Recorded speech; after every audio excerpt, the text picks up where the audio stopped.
Paris, 1988.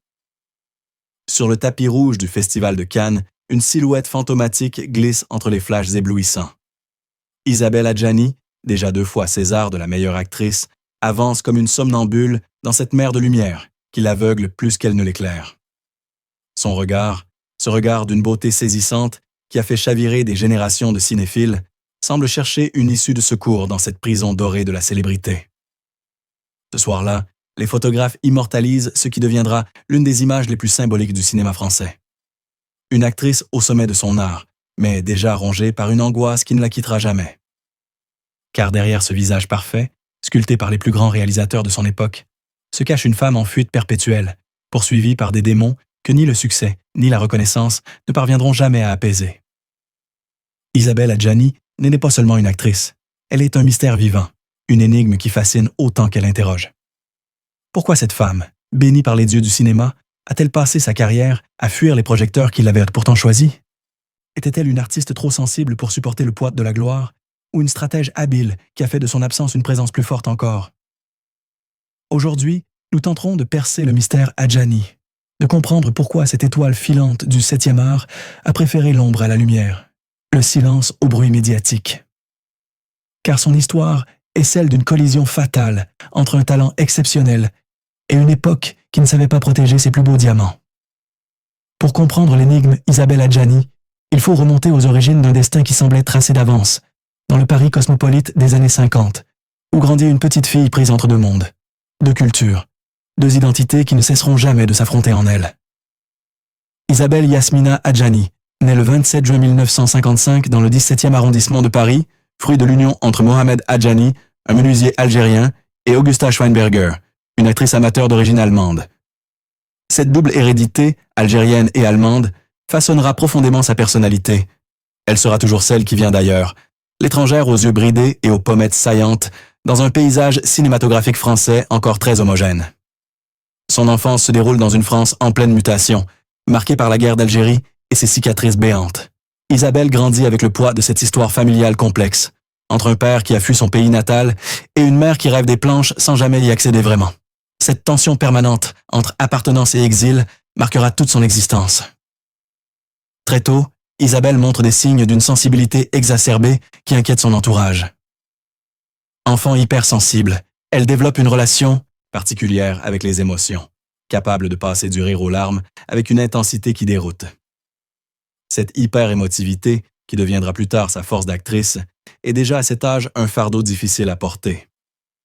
À 14 ans, elle intègre l'école d'art dramatique Jean-Laurent Cochet, où ses professeurs décèlent immédiatement un talent hors du commun.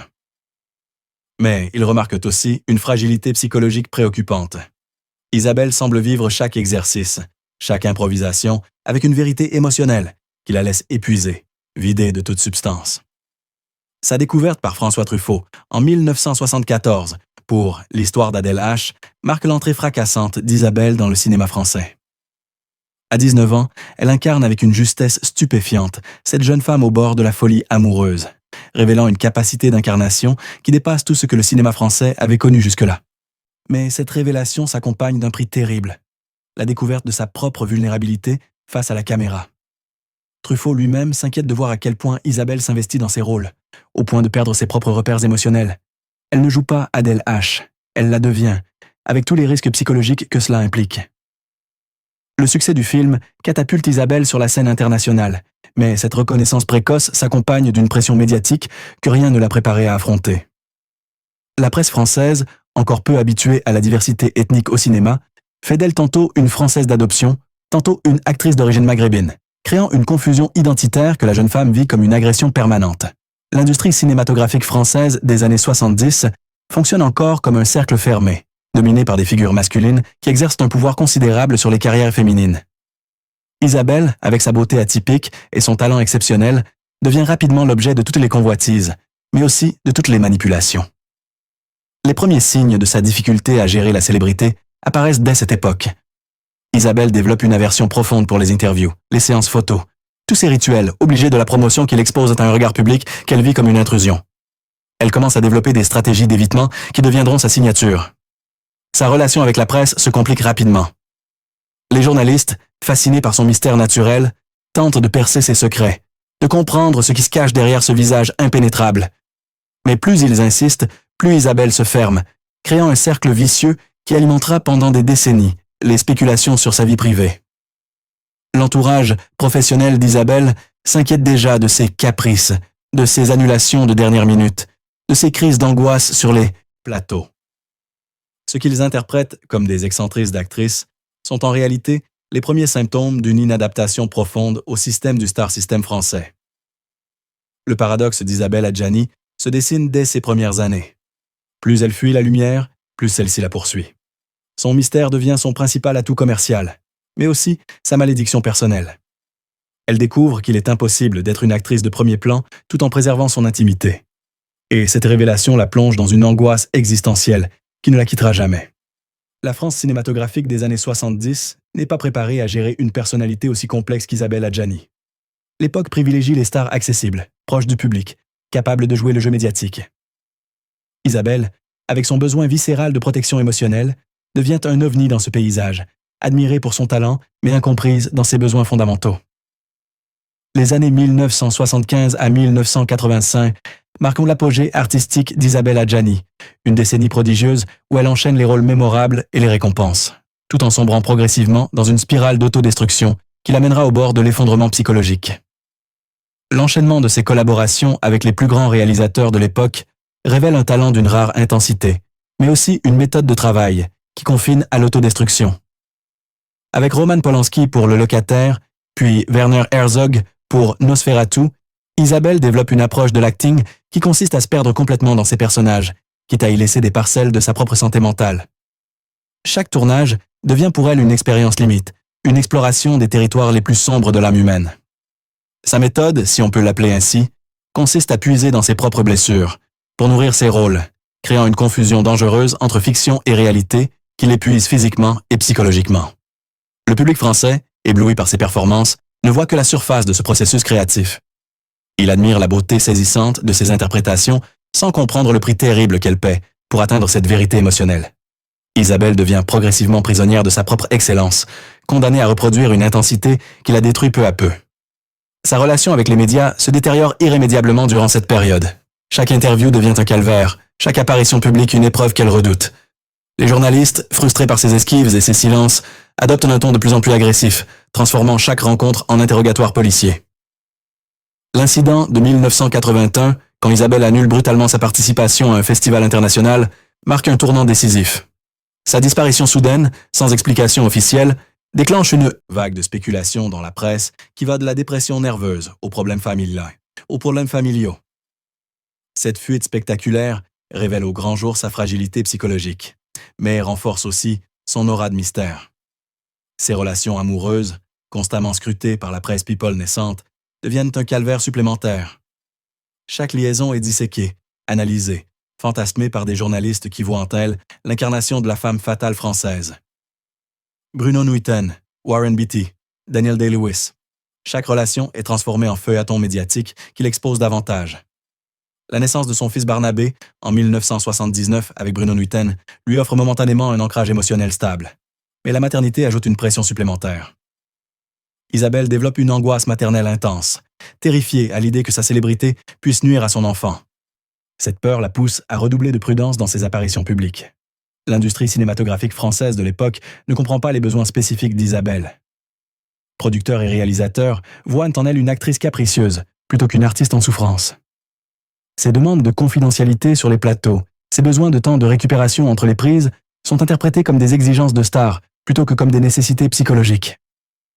Les années 80 voient naître le phénomène des paparazzis en France, et Isabelle devient l'une de leurs cibles privilégiées. Sa beauté photogénique et son mystère personnel en font un sujet de choix pour cette nouvelle forme de journalisme intrusif. Elle développe alors une véritable paranoïa, modifiant constamment ses habitudes pour échapper aux objectifs indiscrets. Ses collaborateurs artistiques témoignent de sa transformation progressive durant cette période. La jeune femme spontanée et joyeuse des débuts cède place à une actrice méfiante, entourée d'un cercle de protection de plus en plus étroit.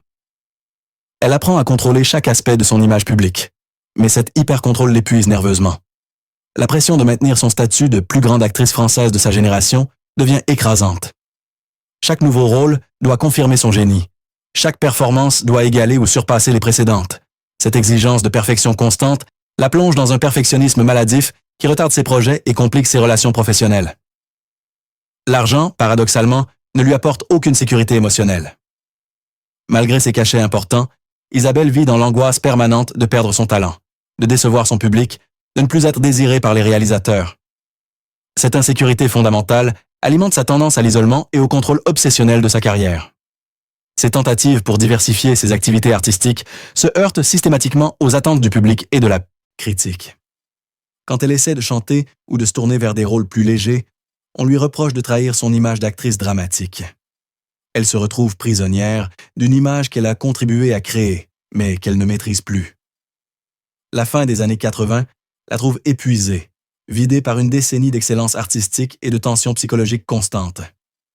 Ses proches s'inquiètent de son état de santé mentale, mais elle refuse toute aide extérieure, préférant gérer seule ses démons intérieurs. Cette solitude choisie la protège des indiscrétions, mais l'isole dangereusement de tout soutien émotionnel. Les années 1990 marquent l'entrée d'Isabelle Adjani dans une phase de révélation douloureuse où les masques tombent un à un, dévoilant l'ampleur des blessures psychologiques accumulées durant 2 décennies d'exposition médiatique impitoyable et de pression artistique constante. L'affaire qui éclate en 1993 autour de prétendues photos compromettantes révèle l'état de paranoïa extrême dans lequel vit désormais Isabelle. Son recours en justice contre un magazine People témoigne de sa détermination à protéger sa vie privée, mais révèle aussi l'ampleur de sa détresse psychologique face à l'intrusion permanente des médias. Ses proches témoignent de cette époque de la transformation radicale de sa personnalité. L'actrice spontanée et chaleureuse des débuts a cédé place à une femme méfiante, constamment sur ses gardes, incapable de faire confiance même à ses collaborateurs les plus proches. Cette méfiance maladive empoisonne ses relations professionnelles et personnelles. Les révélations sur ses méthodes de travail durant cette période peignent le portrait d'une perfectionniste maladive, capable de faire refaire une scène des dizaines de fois pour atteindre une vérité émotionnelle qui lui échappe constamment. Cette quête obsessionnelle de la perfection artistique la laisse épuisée après chaque tournage, nécessitant des mois de récupération. Son rapport à son propre corps devient problématique durant cette période. Isabelle développe une dysmorphophobie qui l'amène à scruter obsessionnellement chaque défaut, réel ou imaginaire, de son apparence physique. Cette obsession de l'image parfaite la pousse vers des comportements alimentaires et cosmétiques inquiétants. La solitude devient son mode de vie principal. Dans son appartement parisien, transformé en forteresse contre le monde extérieur, Isabelle vit recluse, sortant uniquement pour les tournages et les obligations professionnelles strictement nécessaires. Cette réclusion volontaire la protège des agressions extérieures, mais l'isole dangereusement. Ses relations familiales se compliquent également. Sa mère, Augusta, devient à la fois confidente et complice de cette réclusion, mais aussi témoin impuissant de la détérioration psychologique de sa fille. Leur conversation révèle l'ampleur des blessures émotionnelles accumulées depuis l'adolescence. Le syndrome de stress post-traumatique qu'elle développe suite à des années de harcèlement médiatique se manifeste par des crises d'angoisse paralysantes, des insomnies chroniques et une hypersensibilité au bruit et à la lumière. Ces symptômes, longtemps cachés au public, expliquent ses nombreuses annulations de dernière minute. Sa relation avec l'argent révèle aussi des aspects troublants de sa psychologie. Malgré sa richesse, Isabelle vit dans l'angoisse permanente de la ruine, accumulant compulsivement les biens immobiliers comme autant de refuges potentiels. Cette anxiété financière reflète une insécurité existentielle plus profonde. Les témoignages de ses rares amis décrivent une femme prisonnière de sa propre image, incapable de distinguer entre la personne qu'elle est réellement et le personnage public qu'elle a créé. Cette confusion identitaire la plonge dans des périodes de dépression profonde, où elle remet en question jusqu'à sa vocation d'actrice. Ses tentatives de thérapie échouent systématiquement, car elle refuse de s'ouvrir complètement, craignant que ses confidences ne finissent dans la presse. Cette méfiance l'empêche d'accéder à l'aide psychologique dont elle aurait besoin pour surmonter ses traumatismes. L'industrie cinématographique française, progressivement consciente de ses difficultés psychologiques, hésite entre sollicitude et exploitation. Certains producteurs tenteront de la protéger en adaptant les conditions de tournage à ses besoins, tandis que d'autres exploitent sa fragilité pour obtenir des performances plus intenses.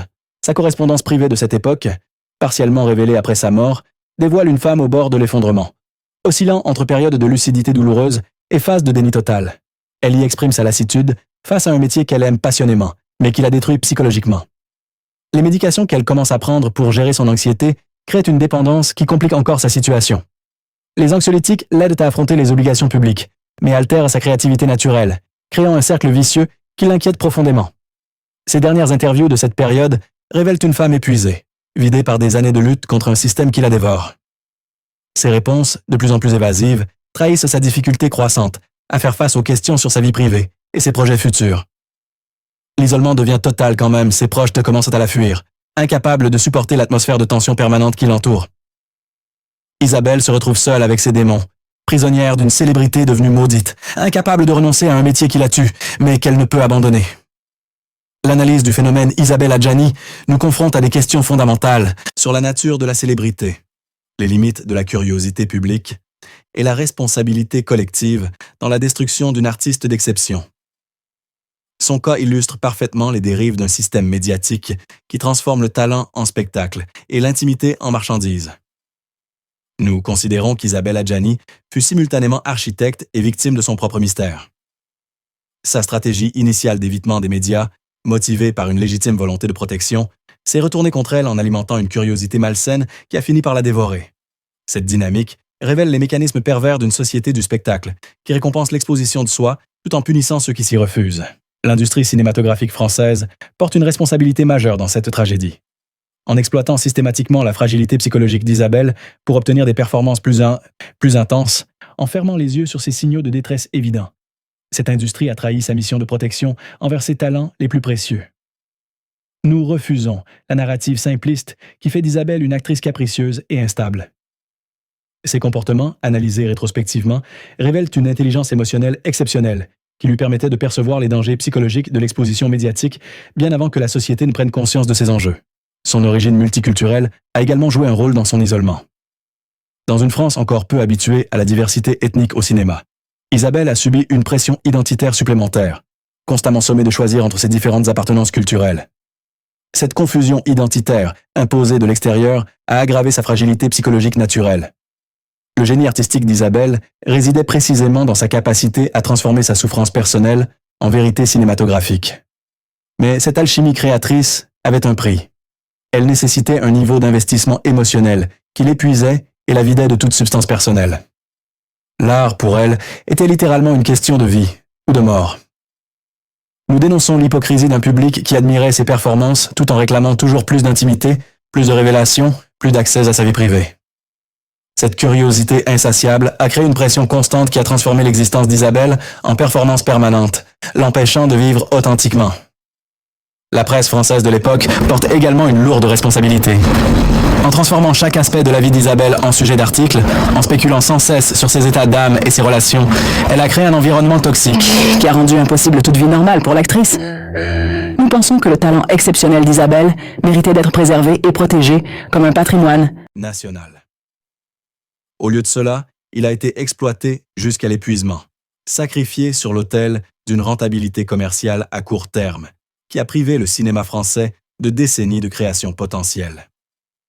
Son refus final de jouer le jeu médiatique doit être lu comme un acte de résistance héroïque, plutôt que comme un caprice d'artiste.